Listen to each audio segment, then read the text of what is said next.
Hi friends, आज हम discuss करेंगे एक बहुत ही इंपॉर्टेंट टॉपिक के बारे में। अभी जो है यूनाइटेड नेशन ऑर्गेनाइजेशन की एक तरीके से मीटिंग चल रही है यूनाइटेड नेशन की।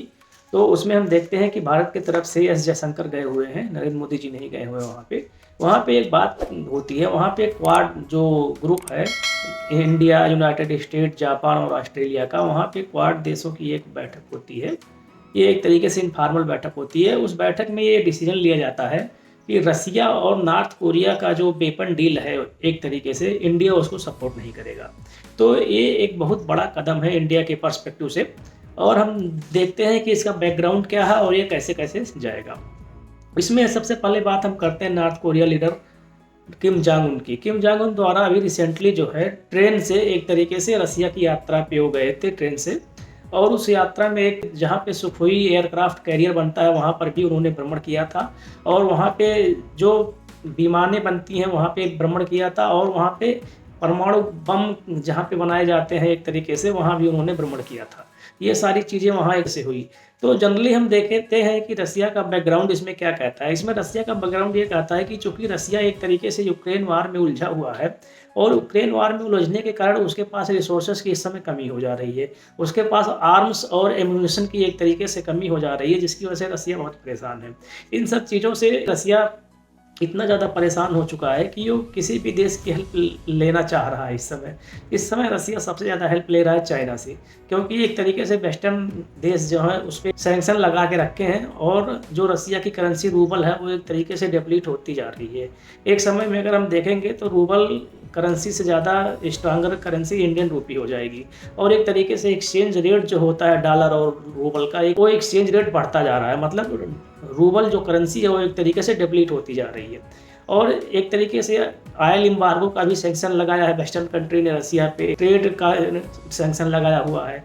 तो ये सारी चीज़ें एक तरीके से बहुत परेशानी खड़ी कर रही है रसिया के लिए। उसी संदर्भ में हम देखते हैं कि सेकंड फ्रंट पे एक तरीके से यूक्रेन वार शुरू हो गया। यूक्रेन वार में भी रसिया एक तरीके से उलझा हुआ है। रसिया क्रीमिया वार पहले था एक तरीके से उसका, यूक्रेन में वहाँ भी उलझा हुआ था।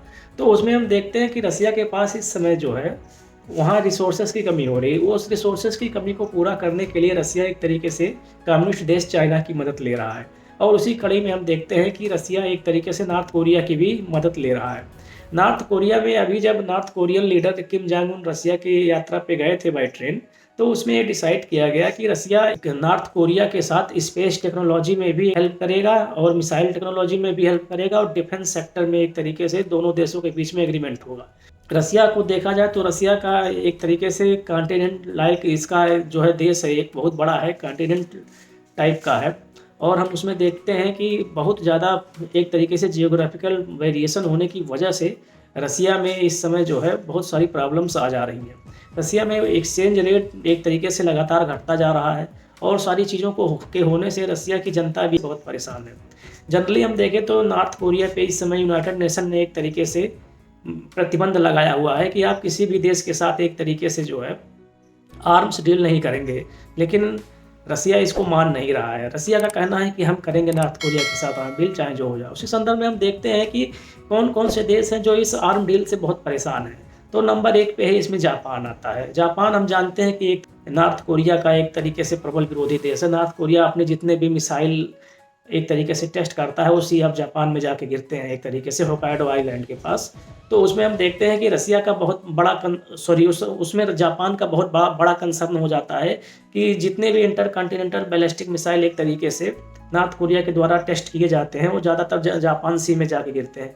तो उससे रसिया को एक बड़ी प्रॉब्लम्स होती हैं। हम देखते हैं कि यूनाइटेड स्टेट की आर्म फोर्सेस जापान में तैनात है, लेकिन इसका एक बहुत बड़ा मैटर ये फंसता है कि अगर रसिया इसको सपोर्ट करेगा नॉर्थ कोरिया को, तो जो जियो पॉलिटिक्स है यहाँ की, वो एक तरीके से पूरी तरह चेंज हो जाएगी। तो दूसरा देश है साउथ कोरिया। हम जानते हैं कि नॉर्थ कोरिया और साउथ कोरिया एक तरीके से प्रबल प्रतिद्वंदी देश हैं, और उसमें हम देखते हैं कि साउथ कोरिया भी अमेरिका को बहुत ज़्यादा सपोर्ट करता है।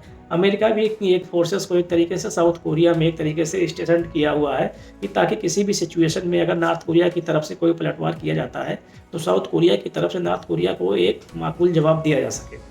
तो इस संदर्भ में हम देखते हैं कि तीसरा देश ऑस्ट्रेलिया। ऑस्ट्रेलिया का कहना है कि जब यूनाइटेड नेशन ने एक नॉर्थ कोरिया के ऊपर प्रतिबंध लगा रखे हैं कि नॉर्थ कोरिया किसी भी देश के साथ जो है डिफेंस डील नहीं करेगा या इंटर कॉन्टिनेंटल बैलिस्टिक मिसाइल की डील नहीं करेगा या फिर स्पेस टेक्नोलॉजी में किसी देश से डील नहीं करेगा, तो रसिया ऐसा क्यों कर रहा है? ऑस्ट्रेलिया का ये भी कहना है, ये एक तरीके से यूनाइटेड नेशन के जो भी प्रिंसिपल्स हैं उसके एक तरीके से खिलाफ है, ये सब नहीं होना चाहिए। तो उसी कड़ी में हम देखते हैं कि इंडिया का क्या कहना है। इंडिया एक तरीके से रसिया से अर्ज कर रहा है कि ये डील रसिया ना करे, क्योंकि उसका कहना है कि जब ऑलरेडी नॉर्थ कोरिया के ऊपर यूनाइटेड नेशन का सैंक्शन लगा हुआ है, तो रसिया नॉर्थ कोरिया से ऐसी डील क्यों कर रहा है? अगर ऐसी डील नॉर्थ कोरिया के साथ रसिया करेगा, जैसे स्पेस टेक्नोलॉजी में करेगा, मिसाइल टेक्नोलॉजी में करेगा, न्यूक्लियर टेक्नोलॉजी में करेगा, एयरक्राफ्ट कैरियर बनाने में करेगा और एक तरीके से फाइटर प्लेन बनाने में करेगा, तो इन सब से एक तरीके से प्रॉब्लम शुरू हो जाएगी। पूरे ग्लोब में एक तरीके से देखा जाए तो मिसाइल, इंटरकॉन्टिनेंटल बैलिस्टिक मिसाइल बनाने की एक तरीके से होड़ लग जाएगी, एक तरीके से एटॉमिक वेपन बनाने की होड़ लग जाएगी, उसमें देखते हैं फाइटर जेट्स बनाने की भी एक तरीके से होड़ लग जाएगी। तो सारी प्रॉब्लम्स यहाँ से शुरू हो जाएंगी। तो सारी प्रॉब्लम्स जब शुरू होंगी तो उसका कोई ना कोई समाधान ढूंढना भी पड़ेगा। यूनाइटेड नेशन एक तरीके से इसीलिए बनाया गया था कि पूरे वर्ल्ड में अगर कहीं पर भी कोई प्रॉब्लम हो तो उसका एक समाधान निकाला जाए। लेकिन जब यूनाइटेड नेशन के नियम को ही रसिया नहीं मानेगा और वो एक तरीके से नॉर्थ कोरिया से डील करेगा, तो ये बहुत बड़ी प्रॉब्लम हो जाएगी पूरे वर्ल्ड को एक तरीके से। तो इंडिया के रिस्पेक्ट में ये देखा जा रहा है कि इंडिया का स्टैंड क्या होता। तो इंडिया ने अपना स्टैंड क्लियर कर दिया कि ये नॉर्थ कोरिया और रसिया की ये जो डील है इसको इंडिया सपोर्ट नहीं करता है। थैंक्स गाइस आज के लिए।